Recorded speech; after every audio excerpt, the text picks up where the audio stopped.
बिस्मिल्लाहिर्रहमानिर्रहीम। अल्लाह के नाम से शुरू जो बड़ा मेहरबान निहायत रहम वाला है। अस्सलाम वालेकुम दोस्तों, कायनात इस्लाम में खुशामदीद। एक प्यारी दुआ के साथ ए रब्बुल आलमीन हमें हर आने वाले दुख, तकलीफ़, ज़िल्लत, रुस्वाई, मुसीबत और हर परेशानी से महफूज फरमा, आमीन। व्यूज़, आज मेरी वीडियो का मौजू है अक्सा की तारीख़। चलें शुरू करती हूँ। बनी इसराइल के जलील कदर नबी हज़रत मूसा अलैहिस्सलाम अपनी कौम को लेकर बरसों से राह सीना में फिरते रहे। इस ज़माने में उन्होंने अपनी कौम के लिए ख़ीमा इबादत के लिए नस्ब किया था। ये ख़ीमा 45 फीट लंबा, 5 फीट चौड़ा और 15 फीट ऊंचा था। हज़रत जालूत के वक्त ये ख़ीमा ऐसे ही रहा। इस ज़माने में यहूद इसकी तरफ रुख करके इबादत करते थे, गोया ये ख़ीमा इनका क़िबला था।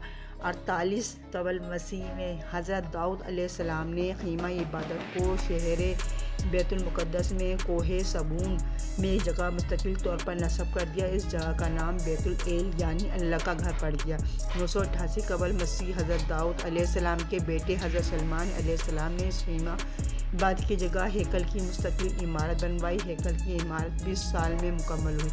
तौरात के बयान के मुताबिक इस काम पर 70,000 बार बिरादर, 80,000 संगतराश, 3,600 निगरान मुकर्रर किए गए। किताबुल तारीख़।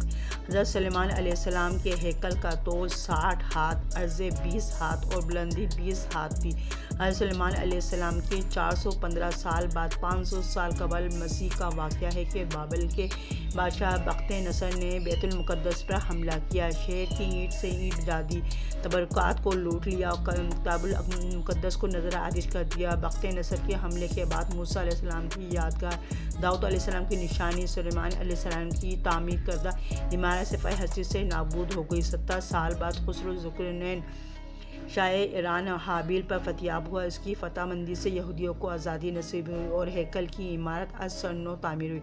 98 साल बाद एक बार फिर इस जगह पर तबाही छाई। इक्टाइया के यूनानी बादशाह एनोनिस ने शहर पर कब्ज़ा कर लिया और हैकल को बुत गदे में तब्दील कर दिया। इस वक्त किताबुल मुक़द्दस का वाहिद नुस्ख़ा भी नज़र आतिश हो गया। अब यहूदी लावारिस दीन और दुनियावी दुनिया दोनों से महरूम हो गए। हज़रत ईसा अलैहिस्सलाम दुनिया में तशरीफ़ लाए। बैतुल मुक़द्दस से 4 मील के फासले पर कब्ज़ा नासिर ये में पैदा हुए। नशूई शहर और इतराफ़ के इलाकों अपनी तबलीग का मरकज़ बनाया। यूँ यहाँ दोबारा रौनक आई। ये खुशाइंद बात भी बहुत जल्द ख़त्म हो गई। 1700 ईस्वी में रूमी सलाह तेयोतीस ने बैतुल मुक़द्दस पर शदीद हमला करके हैकल को मस्मार कर दिया और कत्ले आम कर दिया है।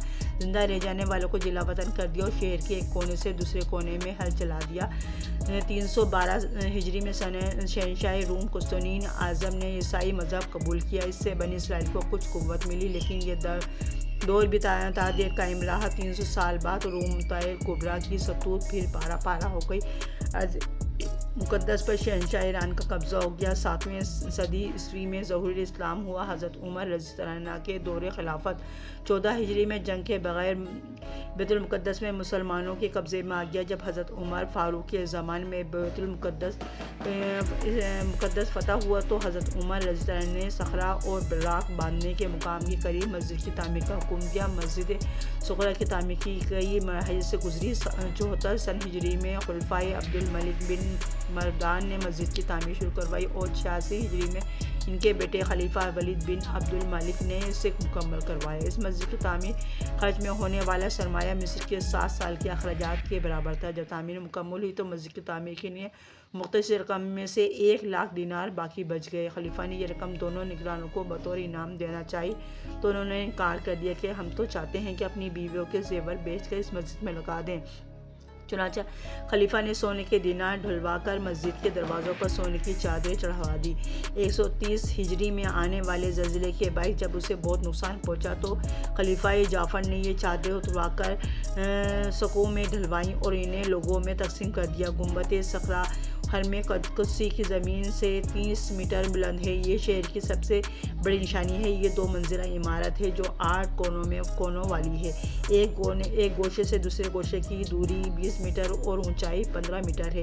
نچلی منزل کے دیوار پر نہایت حسین سفید مرمر لگا ہوا ہے جس پر فیروزے رنگ کے ٹائلز بھی ہیں، اور اس کے اندر سفید رنگ میں سورہ یاسین تحریر ہے۔ ان میں 8 گوشوں میں رنگین شیشوں کی کھڑکیاں ہیں جن کی تعداد 56 ہے۔ اسی سغرا کے نیچے غار انبیاء علیہ السلام ہے جہاں پہنچنے کے لیے 11 سیڑھیاں ہیں۔ مسجد کے اندر 2 پٹ والے 4 دروازے ہیں جن کے اندر سنگ مرمر سے بنے 16 ستون ہیں۔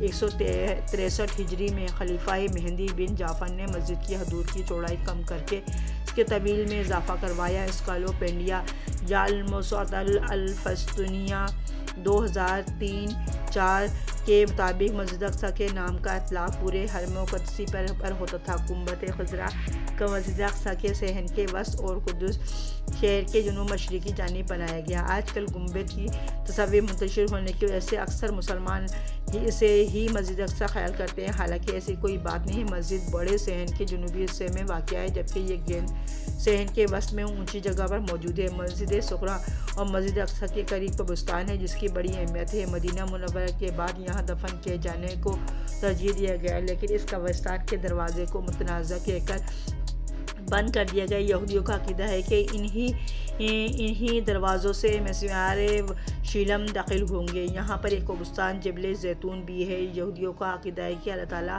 آخرت میں یہاں دفن ہونے والوں کو بخش دے گا، اس لیے بھی یہ قبرستان ان کے لیے مقدس ہے۔ اسی قبرستان کے قریب یروشلم میں حضرت عیسیٰ علیہ السلام نے قیام کیا تھا۔ عیسائیوں کی کتاب انجیل کے مطابق یہاں کوہ موریہ پر حضرت ابراہیم علیہ السلام قربانی کے امتحان میں کامیاب ہوئے تھے، اور یہودیت کے مطابق یہ ان کی عظیم عبادتگاہ ہیکل سلیمانی کا دوسرا نام ہے۔ عیسائیوں کے یہاں مقدس مقامات بھی ہیں۔ عیسائیوں کے عقیدے کے مطابق عیسیٰ علیہ السلام کو یہاں صلیب پر چڑھایا گیا تھا۔ یہودیوں کی کتاب تلمود کے مطابق یہی وہ مقام ہے جہاں کی مٹی سے آدم علیہ السلام کی تخلیق کی گئی، اور یہی وہ مقام ہے جہاں سے حضرت آدم علیہ السلام نے اللہ تعالیٰ کی نئی قربانیاں پیش کی تھیں۔ یہاں مسیح کی آمد پر مردوں کو بخشا جائے گا۔ یہاں ٹیلے کے ٹھیک نیچے مغربی دیوار ہے جس کو دیوار گریا کہا جاتا ہے۔ یہودیوں کا دعویٰ ہے کہ یہ دیوار ان کی قدیم عبادت گاہ میں بچھا ہوا حصہ ہے، اسی لیے ان کے لیے عبادت کی سب سے مقدس جگہ ہے۔ یہودیوں کا دعویٰ ہے کہ یہاں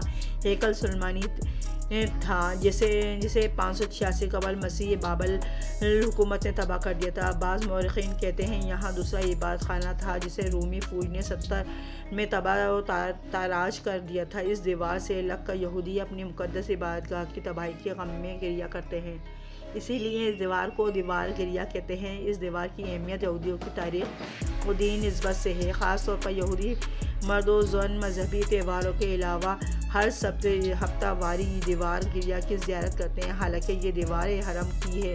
حرم کی تعمیر حضرت عمر رضی اللہ عنہ کے عہد میں خود مسلمانوں نے کی تھی۔